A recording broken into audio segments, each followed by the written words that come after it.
Good morning, all. So, Good students, morning. today we are going to start our new chapter of your book. That is chapter number 5, Natural Vegetation and Wildlife. Okay. Uh, it is very interesting chapter. In this chapter, you will aware with the our vegetations, natural vegetations है ना, and your wildlife, जितने भी चीजें हैं हमारे country के अंदर जो डिफरेंट डिफरेंट वेजिटेशंस हैं, उन सब के बारे में आप लोग यहाँ पर पढ़ेंगे. Okay, so have you observe the type of trees, bushes and grasses and birds in the field and parks in the in and around you, है ना. स्कूल जितने भी आप लोगों ने गार्डन्स देखे हैं, पार्क्स देखे होंगे, या आसपास के जितना भी एनवायरनमेंट है आपके आसपास में, आप लोगों ने यहाँ पर डिफरेंट डिफरेंट ग्रास देखी होगी, बर्ड्स देखे होंगे. Okay, have you observe, are they similar to, there are variations. क्या आप जब देखते हैं उनको तो क्या उन वो एक जैसे ही नजर आते हैं आपको? क्या उनमें कुछ सिमिलैरिटीज नजर आती हैं आपको? Have you seen, have you observed? Yes Yes, student. ma'am. Okay. Yes, ma'am. India Yes, being a ma'am. vast country, you can imagine the types of bioforms available throughout the country. आप लोग देखेंगे कि यहाँ पर जो हमारा country है, that is vast country, बहुत बड़ा कंट्री है, एरिया काफी बड़ा है, तो यहाँ पर डिफरेंट डिफरेंट क्लाइमेट्स देखने को मिलते हैं, है ना. डिफरेंट वेजिटेशंस है यहाँ पर, उसकी वजह से सॉइल डिफरेंट होती है, तो उसकी वजह से वेजिटेशंस भी अलग होती हैं. काफी ज्यादा plants and animals and human beings की भी आप लोगों में देखेंगे कि काफी ज्यादा टाइप्स जो है वो आपको यहाँ पर नजर आएंगे. Our country India is one of the 12 mega biodiversity countries of the world. With about 47,000 plant species, India occupies 10th place in the world and 4th in Asia in plant diversities. अब देखो यहाँ पर आप देखेंगे कि हमारा जो country है कि जो 12 मेगा बायोडाइवर्सिटीज जितने भी हैं कंट्रीज में से, उनमें से एक है हमारी कंट्री वर्ल्ड में, जहां पर 47,000 प्लांट की स्पीसीज देखने को मिलती हैं. And India occupies 10th place in the world, है ना. 10th place. अगर हम वर्ल्ड की बात करें तो जो स्पीसीज या आप कह सकते हैं डाइवर्सिटीज के अंदर हमारा जो इंडिया है वो 10th प्लेस कवर करता है वर्ल्ड में, पूरी वर्ल्ड कंट्रीज के अंदर, and 4th in Asia in plant diversities. ठीक है, जो प्लांट की जो डाइवर्सिटीज हैं, डिफरेंट डिफरेंट जो प्लांट्स यहाँ पर पाए जाते हैं, उनमें एशिया में हमारा इंडिया 4th नंबर पे आता है. There are about 15,000 flowering plants in India. अगर हम बात करें जो फ्लावर वाले जो प्लांट्स होते हैं, उनकी स्पीसीज की जो टाइप्स हैं वो कितने हैं हमारे यहाँ पे? Approx 15,000. Okay, and which account for 6% in the world's total number of flowering plants. अगर हम वर्ल्ड की बात करें तो वो कितने नंबर पे आता है? 6%. पूरा टोटल अगर हम बात करते हैं तो फ्लावरिंग प्लांट जो है, अगर वर्ल्ड के अकॉर्डिंग अगर हम देखें तो इंडिया कितना परसेंट है? वो पूरा 6% कवर करता है. Okay, the country has many non flowering plants. यही नहीं है कि सिर्फ हमारे यहाँ पर फ्लावरिंग ही प्लांट्स देखने को मिलते हैं, हमारे यहाँ पे नॉन फ्लावरिंग प्लांट्स भी देखने को मिलते हैं, सच एज फर्न्स हो गया, एल्गी है, and fungi. These are non flowering plants. यहाँ पे फ्लावर्स नहीं आते हैं, वो प्लांट्स अपने आप में एक स्पीसीज है. India also has approximately 90,000 species of animals. ठीक है, यहाँ पर आप देखेंगे कि अगर ये तो हमने बात करी थी प्लांट्स की, जिसमें हमने फ्लावरिंग प्लांट्स के बारे में बात करी, नॉन फ्लावरिंग प्लांट्स की बात करी, ये एक अलग वेराइटी हो गई. ठीक है, अब अगर हम देखें तो बायोम्स के अंदर हमारा एनिमल्स भी आते हैं, तो अप्रोक्स 90,000 जो है यहाँ स्पीसीज जो है देखने को मिलती है एनिमल्स की इंडिया के अंदर, as well as a rich variety of fish in its fresh and marine waters. Okay, अगर आप देखेंगे तो जो मेराइन एनिमल्स, एक्वेटिक एनिमल्स की अगर हम बात करें तो उसमें भी फ्रेश वाटर वाले जो एक्वेटिक एनिमल्स हैं वो अलग हैं. मेराइन वाटर जो सॉल्टी वाटर है, वहां पर आप देखेंगे बहुत सारी वेराइटीज देखने को मिलती हैं. Okay, now natural vegetations refer to a plant community which has grown naturally without human aid and has been left undisturbed by humans for a long time. Do you know what do you mean by natural vegetations?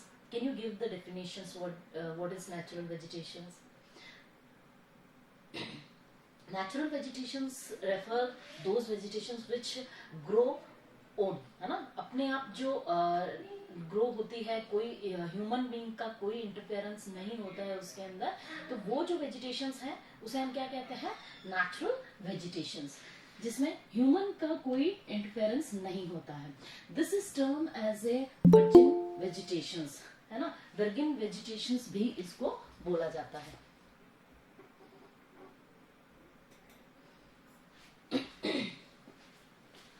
Virgin vegetations is that vegetation which grown their own. Okay, thus cultivated crops and fruits orchards from part of vegetations but not natural vegetations. Now we will talk, अगर हम लोग जो fruits grow करते हैं, हम जो gardens develop करते हैं, ठीक है, तो ये सारी चीजें क्या कर रहे हैं? हम grow कर रहे हैं, है ना. तो वो सारी चीजें जो हमने plant किया है वो natural vegetations में नहीं आता है. ठीक है.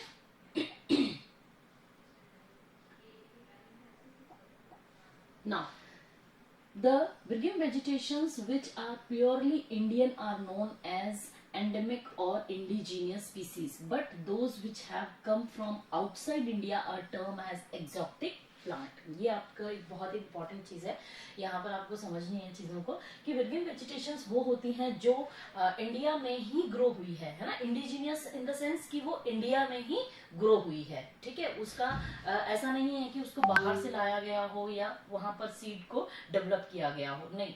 नेचुरली जो वेजिटेशन इंडिया में ही, जैसे कि आप हैं तो आपका जो पैदाइश है वो इंडिया की है, तो आप क्या कहें? इंडिजीनियस. ओके, तो उन प्लांट्स को हम लोग क्या कहते हैं? इंडिजीनियस स्पीसीज कहते हैं. बट बहुत सारी ऐसी भी चीजें हैं जो बाहर से लाई जाती हैं वेजिटेशंस और ग्रो की जाती हैं, that is called exotic plants. उसको हम क्या कहते हैं? एक्सोटिक प्लांट्स बोलते हैं. Now, the term flora is used to denote plants of a particular region or period. ठीक है, अगर हम कोई भी पर्टिकुलर एरिया है वहां पर जो प्लांट्स होते हैं, प्लांट्स को हम लोग क्या टर्म यूज करते हैं? Flora. Okay, similarly the species of animal are refer to as fauna. अगर हम बात करें जो एनिमल्स की स्पीसीज होती हैं पर्टिकुलर एरिया के अंदर, तो हम उसे क्या कहेंगे? टर्म क्या यूज करेंगे? Fiona. Okay, so basically flora is used for plants and fauna is used for animals. This huge diversity in flora and fauna kingdom is due to the following factors. तो आप लोग देखते हैं कि particular किसी ना किसी रीजन्स के अंदर जो डाइवर्सिटीज देखने को मिलती हैं फ्लोरा एंड फ्योना की, ठीक है, तो क्या क्या फैक्टर्स हैं, क्या क्या रीजन्स हैं जिनकी वजह से आप देखते हैं कि डिफरेंट एरियाज में डिफरेंट रीजन्स के अंदर आपको different plants and flora and fauna की स्पीसीज देखने को मिलती हैं. तो what are the factors behind all this thing? So first factor is relief. Relief in the sense की जो लैंड होता है हमारा, जो सरफेस है, ठीक है, उसकी बात कर लेते हैं. So land affect the natural vegetations directly and indirectly. Do you expect the same type of vegetation in mountainous plateaus and plain area or in dry and wet regions? क्या आपने देखा है कि जो प्लेट्यू रीजन्स हैं हमारे, वहाँ पर आप लोग देखेंगे कि डिफरेंट टाइप के प्लांट्स होते हैं. माउंटेनियस रीजन्स हैं, वहाँ पर आपको डिफरेंट टाइप्स के प्लांट्स देखने को मिलेंगे. तो आप जैसा क्लाइमेट होगा, ठीक है, जैसी सॉइल होगी, तो जैसा वहाँ का एनवायरमेंट है, वेजिटेशंस वैसी ही ग्रो होती है. Okay, the nature of land influences the type of vegetations. Obviously बात है, जो लैंड का नेचर है ना, उसी तरीके का वहां पर वेजिटेशंस ग्रो होते हैं. माउंटेनियस रीजन्स के अंदर आप देखेंगे तो कॉनिकल प्लांट्स आपको ज्यादा नजर आएंगे वहां पर. क्यों? जो बर्फ वगैरह गिरती है तो वहां पर वो गिर जाती है. ठीक है, तो डिफरेंट अब देखिए, जैसे कि the fertile level is generally devoted to agriculture. जहां पर प्लेन एरिया है, फर्टाइल रीजन है, जहां पर रिवर्स जो है वो निकलती हैं, मोस्टली रिवर्स जहां से फ्लो करती है, तो वो अपने साथ एल्यूवियल सॉइल लेके आती है जो कि फर्टाइल होती है बहुत ज्यादा. ठीक है, आप देखेंगे माउंटेनियस रीजन्स है, वहां पर बहुत ज्यादा बारिश होने की वजह से एसिटिक रेन या सॉइल जो होती है वो एसिटिक हो जाती है, और उसकी वजह से वहां का वेजिटेशन डिफरेंट होता है. सो basically the plain region है and fertile region है, these are used for agriculture purpose. Okay, the undulating and rough terrain are areas where grasses and woodlands develop and give shelter to a variety of wildlife. जो mainly जो rough या आप कह सकते हैं mountainous regions हैं जहां पर, या आप कह सकते हैं जहां टेम्परेचर थोड़ा कम होता है, जहां पर ग्रासलैंड एरियाज जितने भी होते हैं, है ना, तो ये सारे ऐसे रीजन्स हैं जो कि जहां पे वाइल्ड लाइफ ज्यादा रहती है, वेराइटी ऑफ वाइल्ड लाइफ ज्यादा पाई जाती हैं और वो उनका एक तरह से घर होता है। Okay, now second factor is soil. Yes, obviously soil की जो न्यूट्रिशंस होते हैं वो अलग अलग होते हैं। किसी सॉइल में आयरन ज्यादा होता है, किसी में नाइट्रोजन ज्यादा होता है, तो उसकी वजह से भी एग्रीकल्चर में वेराइटीज देखने को मिलती हैं। The soil also vary cover over space. Different type of soil provide basic for different type of vegetations. Okay. The sandy soil of desert support cactus and thorny bushes. Okay, जो sandy soil होती है वो किसको support करती है? उसमें water holding capacity नहीं होती है ज्यादा, ठीक है, मतलब कि वो ऑब्जर्व बहुत जल्दी फास्ट कर लेती है, लेकिन वहां पर लैक ऑफ रेनफॉल होने की वजह से ऐसे प्लांट्स वहां पर ग्रो होते हैं जिनको वाटर कम जरूरत होती है, वाटर की जरूरत कम होती है। सो सैंडी सॉइल जो होते हैं वो वहां पर क्या है, डेजर्ट एरिया है जहां पर कैक्टस ग्रो होते हैं, थॉर्नी बुशेस जो है वो ग्रो होते हैं। वाइल वेट एरियाज की अगर हम बात करें, मैशी एरियाज या डेल्टाइक सॉइल की बात करें, जहां पर रिवर्स जो है वो आके समुद्र में मिलते हैं, ठीक है। डेल्टाई रीजन क्या होता है, जहां पर रिवर्स जो आती हैं और यहाँ पर सी में मर्ज हो जाती हैं। तो ये जो एरिया है जहां पर काफी ज्यादा एल्यूवियल आके इकट्ठा हो जाता है एंड मॉइस्चर बहुत ज्यादा होता है, वेट प्लेस होता है, तो this is known as deltaic soil and support mangroves in this area. What type of forest is grow? Mangroves. Okay, mangroves जो प्लांट है वो यहाँ पर ज्यादा ग्रो होते हैं, ठीक है। डेल्टाइक वेजिटेशंस जो है वो यहाँ ग्रो होती हैं। The hill slopes with some depth of soil have conical trees. Okay, जो हिली एरियाज है वहां पर आप देखेंगे जो कॉनिकल ट्रीज होते हैं, यानी कि उनका इस तरीके की जो प्लांट्स हैं, ट्रीज है, वो वहां पर हिली एरियाज में ग्रो होते हैं because of different soil. Okay, तो अलग अलग सॉइल की वजह से अलग अलग वेजिटेशंस आपको देखने को मिलती हैं। Then second factor is climate. Climate, yes obviously कहीं पर बहुत ज्यादा कोल्ड है, कहीं पर बहुत ज्यादा हॉटनेस है, वार्मनेस है, ठीक है, कहीं पर ह्यूमिडिटी बहुत ज्यादा होती है। तो अकॉर्डिंग टू क्लाइमेट, ठीक है, अब आप देखेंगे जैसे कि सैफ्रॉन है या ऑरेंजेस हैं, सिट्रस फ्रूट्स जितने भी हैं, या एप्पल होती है, मैंगो होते हैं, तो इनको डिफरेंट डिफरेंट क्लाइमेट की जरूरत होती है। तो जिस तरीके का जहां पर क्लाइमेट होता है उसी तरीके की वेजिटेशंस ग्रो होती है। तो इसमें क्लाइमेट में सबसे पहला फैक्टर्स क्या आता है आपका? Temperature. The character and extent of vegetations are mainly determined by temperature along with humidity in the air, precipitation and soil.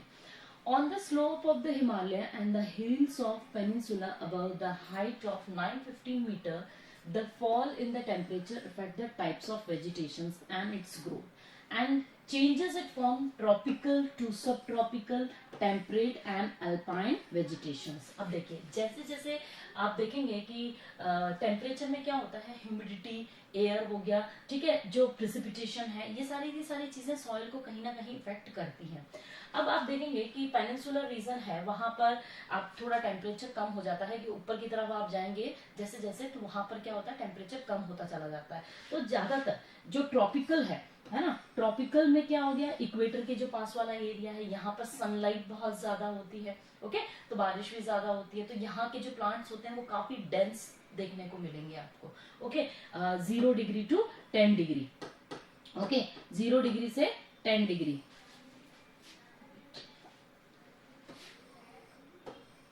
0 to 10 degree क्या आता है आपका? ट्रॉपिकल फॉरेस्ट आ गया, ठीक है। देन सब ट्रॉपिकल टेम्परेट में क्या आता है, यहाँ पर 23.5 डिग्री यहाँ की बात करें तो यहाँ पर थोड़ा सा टेम्परेचर डाउन हो जाता है, ग्रासलैंड एरियाज ज्यादा देखने को मिलेंगे आपको। ओके, उसके बाद में आप और ज्यादा ऊपर जाएंगे तो यहाँ पर आपको अल्पाइन वेजिटेशंस देखने को मिलेगी, यानी कि बहुत ज्यादा कोल्ड रीजन्स वाले जो एरियाज हैं वहां पर डिफरेंट टाइप की वेजिटेशंस आपको देखने को मिलेगी। ज्यादा वेजिटेशंस यहाँ पर नहीं होती है due to slanting sun rays, okay, बहुत कम सनलाइट जो है वो रिसीव करता है, और प्रेसिपिटेशन यानी कि सनलाइट, प्रेसिपिटेशन का प्रोसेस नहीं होगा तो क्या प्लांट्स ग्रो करेंगे? नहीं करेंगे, ठीक है। तो जितना ज्यादा सनलाइट कम होती चली जाती है, वेजिटेशंस कम होते चले जाते हैं। ओके, तो यहाँ पर आप देखेंगे ट्रॉपिकल जो एरिया है वो वहां का जो टेम्परेचर होता है वो कितना होता है, approx 24 degree Celsius. And temperature in जनवरी के अप्रोक्स की अगर हम बात करें तो अबाउट 18 डिग्री। हमेशा जो टेम्परेचर है वो यहाँ का अबव 18 डिग्री ही रहता है, ठीक है, उससे कम टेम्परेचर नहीं होता। इट मीन्स कि यहाँ पर आप विंटर्स नहीं देखेंगे। ओके, तो विंटर्स नहीं है और तो फ्रॉस्ट भी यहाँ पर देखने को नहीं मिलता है।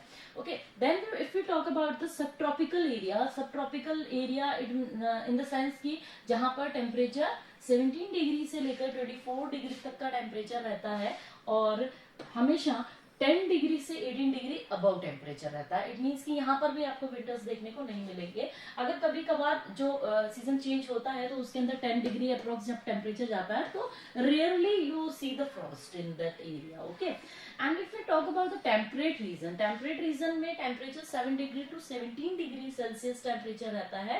एंड मिनिमम टेम्परेचर कई बार जो आता है वो आता है आपका 1 degree Celsius to -1 degree Celsius to -10 degree Celsius, यानी कि आप इक्वेटर से दूर जा रहे हैं यहाँ पर, ठीक है। तो समटाइम फ्रॉस्ट भी है और यहाँ पर स्नो भी आपको देखने को मिलता है। नहीं, अल्पाइन रीजन वाले जो एरियाज हैं वो कौन से वेजिटेशन जो है, यहाँ का टेम्परेचर हमेशा 10 डिग्री सेल्सियस से नीचे ही रहता है, ठीक है, यानी कि यहाँ पर समर्स देखने को बिल्कुल नहीं मिलते हैं, है ना। बिलो 1 डिग्री सेल्सियस यहाँ का टेम्परेचर मैक्सिमम रहता है। एंड स्नो एवरी टाइम आप क्या देखेंगे, यहाँ पर स्नो आपको देखने को मिलेगी। ओके, तो इसकी वजह से भी ये वेजिटेशन जोन के अकॉर्डिंग इसको डिवाइड किया गया है। जैसे जैसे आप इक्वेटर से दूर चले जाएंगे वैसे वैसे वेजिटेशंस में आपको डिफरेंस देखने को मिलेगा due to temperature and climate. Okay, now photo period, it means कि सनलाइट जहां पर प्लांट्स को ज्यादा मिलेगी। अब आप देखेंगे कि इक्वेटर के पास में यहाँ पर सनलाइट स्ट्रेट आती है ना, तो यहाँ सनलाइट आएगी तो क्या होगा बेटा, फोटोसिंथेसिस का प्रोसेस ज्यादा होगा, है ना, और उतना ही ज्यादा बारिश। तो पानी और सनलाइट जब दोनों मिलेंगे तो क्या होगा, प्लांट्स ज्यादा ग्रो करेंगे, प्लांट्स ज्यादा ग्रो करेंगे। जैसे जैसे आप ऊपर चले जाएंगे वैसे वैसे क्या होता चला जाएगा, स्लैंटिंग गिरती जाती है सनलाइट, है ना, तो ग्रोथ भी कम होती चली जाती है प्लांट्स की।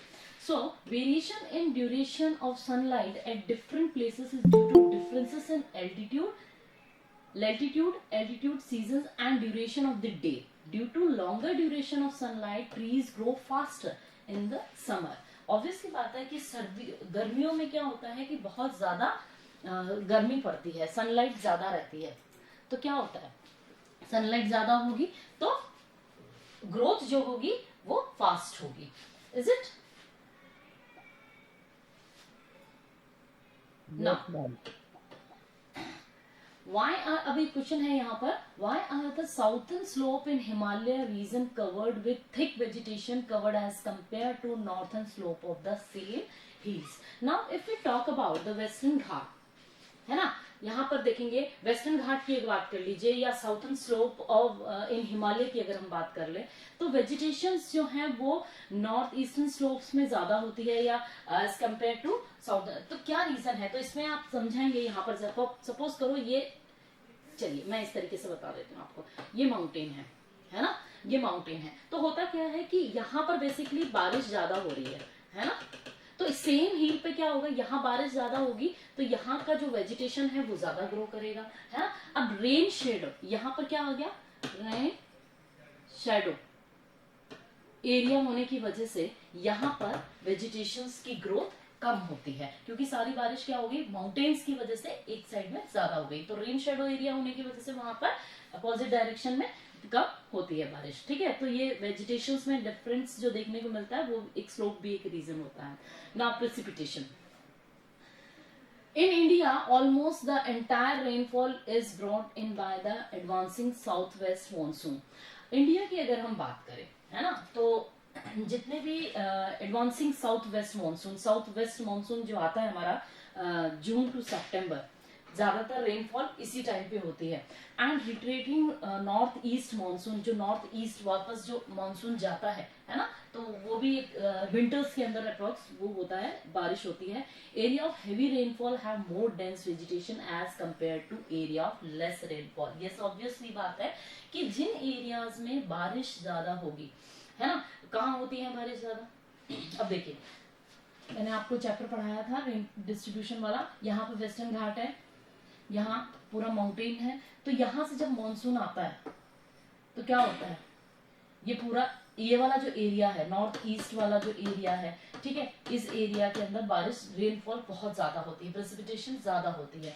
ओके, एंड जब यहाँ से आता है तो यहाँ पर इस एरिया में बारिश ज्यादा होती है, इंटरनल पार्ट्स में बारिश कम होती है। तो यहाँ पर जहाँ पर पानी ज्यादा होगा, है ना, सनलाइट ज्यादा होगी, तो ऑब्वियसली बात है कि वहां पर डेंस फॉरेस्ट देखने को मिलेगा आपको, है ना, as compare to less rainfall वाला एरिया। क्या यहाँ पर आप देखेंगे मॉइस्चर पूरा का पूरा यहाँ पे आ गया, ठीक है, इंटरनल पार्ट्स के अंदर जाते जाते मॉइस्चर ही नहीं बचता है, तो वेजिटेशंस भी वहां पर कम देखने को मिलेगी, ठीक है।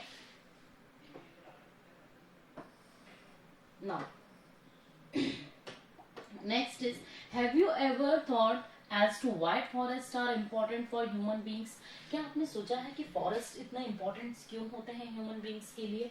Forests are renewable resources and play a major role in enhancing the quality of environment। ठीक है, आप देखेंगे कि ऑक्सीजन, अभी भी आप देख रहे हैं कि कितनी इंपॉर्टेंस है हमारे प्लांट्स की, कि एनवायरनमेंट के अंदर जो ऑक्सीजन है वो हमें कहाँ से मिल रहा है?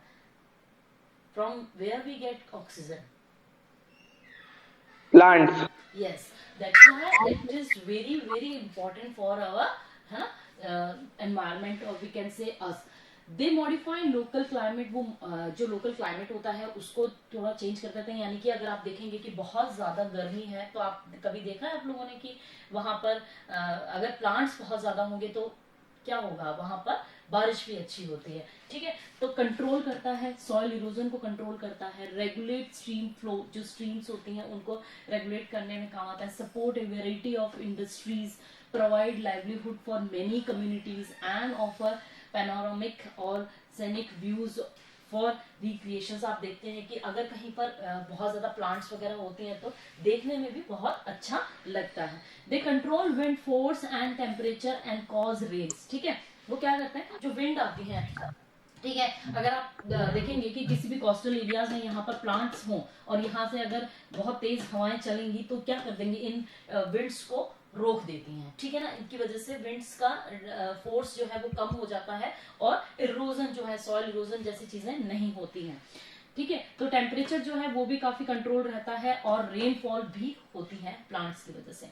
सो students, they provide humus to the soil, ठीक है। वो ह्यूमस, क्योंकि जो प्लांट्स के लीव्स वगैरह होते हैं वो जब सॉइल में चला जाता है, ह्यूमस वगैरह जो है उनको भी काफी देता है, and to soil and shelter to the wildlife. Obviously बात है कि वाइल्ड लाइफ को भी शेल्टर वहीं से मिलता है, बहुत ज्यादा फॉरेस्ट जहाँ होते हैं। India's natural vegetation has undergone many changes due to several factors. अब आप देखेंगे कि जो नेचुरल वेजिटेशन है हमारी, उसमें बहुत सारे चेंजेस आपको देख रहे हैं, है ना। धीरे धीरे इंडस्ट्रीज डेवलप हो रही हैं, सेटलमेंट्स डेवलप हो रहे हैं, तो आप देख रहे हैं कि फॉरेस्ट जो है वो क्या होता चला जा रहा है, कम होता चला जा रहा है। Such as the growing demand for cultivated land. क्यों क्यों क्योंकि पॉपुलेशन जो है वो ज्यादा बढ़ रही है, ठीक है। पॉपुलेशन बढ़ेगी तो क्या होगा, कल्टिवेबल लैंड है, वहां सेटलमेंट्स हो रहे हैं, तो हमें वापस से फूड तो ग्रो करना होगा ना। तो उसके लिए क्या हो रहा है, हम लोग फॉरेस्ट को कम करते चले जा रहे हैं, ठीक है। Development of industries, this is also one reason. Industries को हम लोग डेवलप कर रहे हैं, माइनिंग को डेवलप कर रहे हैं, अर्बनाइजेशन हो रहा है, and over grazing of pastures. Okay, जो एनिमल्स वगैरह हैं, अब उनको भी तो कहीं ना कहीं पास्चर्स की जरूरत होती है, ठीक है। तो वो भी क्या कर रहे हैं, जितना ज्यादा आप ओवर ग्रेजिंग कराएंगे वहां पर, जो गांव रूरल एरियाज हैं वहां पर, तो उसकी वजह से आप देखेंगे कि फॉरेस्ट जो है वो काफी कम होता चला जा रहा है। ओके, तो यहाँ पर ये टॉपिक भी देख लेते हैं। The vegetation cover of India in large part is no more natural in the real sense, except in some inaccessible regions. देखो हम सिर्फ उन्हीं रीजंस को हमने छोड़ दिया है, हमने काफी ज्यादा चेंजेस कर दिए हैं फॉरेस्ट एरियाज में, बस वही एरियाज हमने छोड़ दिए हैं जहां पर हम पहुंच नहीं सकते। ठीक है, what type of area, like Himalaya हो गया, ठीक है, हिली रीजन्स हो गए ऑफ सेंट्रल इंडिया एंड मरुस्थली। The vegetation in most of the areas has been modified at some places और रिप्लेस और डिग्रेडेड बाय ह्यूमन ऑक्यूपेंसी। ठीक है, हम लोगों ने क्या कर दिया है, बहुत सारे चेंजेस कर दिए हैं, बहुत सारी जो लैंड है उसको बहुत ज्यादा प्रोडक्शन करने के चक्कर में हमने लैंड को क्या कर दिया है, डिग्रेड कर दिया है काफी ज्यादा। ठीक है, तो ये सारी की सारी चीजें जो है वो क्यों, किसकी वजह से हो गई है, ह्यूमन एक्टिविटीज की वजह से हो गई है, क्योंकि हमने सारी चीजों को क्या कर लिया है, ऑक्यूपाई कर रखा है। ठीक है, और धीरे धीरे और ज्यादा करते जा रहे हैं। So according to India state of forest report 2011, अगर हम बात करें, the forest cover in India is 21.05%। Okay, तो अकॉर्डिंग टू 2011 जो फॉरेस्ट एरिया है हमारा वो कितना है, 21.05% है। ठीक है, जो कि ज्यादा होना चाहिए। तो होप यू अंडरस्टूड। अगर यहाँ पर देखेंगे आप वेजिटेशन की बात करें, फॉरेस्ट कवर एरिया जो है वो कितना कितना है, आप देखिए यहाँ पर सबसे ज्यादा कहां पर है forest area, you just see Mizoram.